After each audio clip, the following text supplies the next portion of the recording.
décédé le 20 mai dernier à Paris. Harry Boulogne, qui revendiquait être le fils d'Alain Delon, a été enterré ce mardi 18 juillet, selon les informations recueillies par Libération.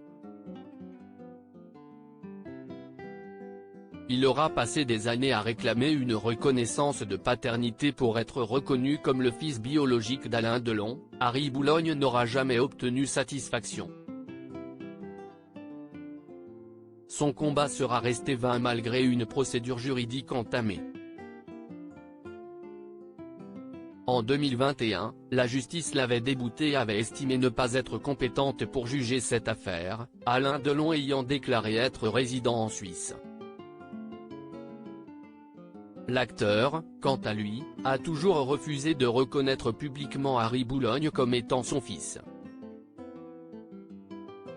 Une bataille par médias interposés qui a définitivement pris fin le 20 mai dernier. Harry Boulogne, né Christian Aron, a été retrouvé mort à son domicile du 15e arrondissement de Paris. Il avait 60 ans. C'est une femme, se présentant comme étant sa compagne, qui a découvert son corps dans un état de décomposition avancé après être rentrée d'un voyage en province. Elle avait ensuite été placée en garde à vue pour non-assistance à personne en danger. Devenu hémiplégique, Harry Boulogne se déplaçait en fauteuil roulant. Il avait des problèmes de santé. Il ne parvenait pas à se déplacer et surtout, il était toxicomane. Tous les jours ici, c'était le balai des livreurs de stupes, avait confié un voisin aux Parisiens. Des obsèques discrètes pour Harry Boulogne ce vendredi 21 juillet, le journal Libération a affirmé que les obsèques d'Harry Boulogne s'étaient déroulées à l'abri des regards ce 18 juillet.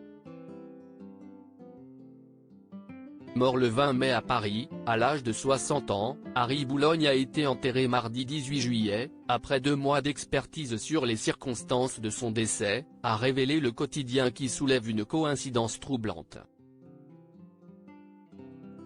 En effet, Nico, la mère d'Harry Boulogne, est décédée le 18 juillet 1988 à Ibiza à l'âge de 49 ans des suites d'une chute à vélo. Celle qui s'appelait en réalité Christa Päffgen était l'ex-chanteuse du groupe The Velvet Underground. De nationalité allemande, elle avait eu une courte liaison avec Alain Delon au début des années 60. Elle avait confié son fils à la mère d'Alain Delon, Edith. Celle-ci l'a élevé aux côtés de son mari, Paul Boulogne, qui finira par l'adopter et lui donner son nom.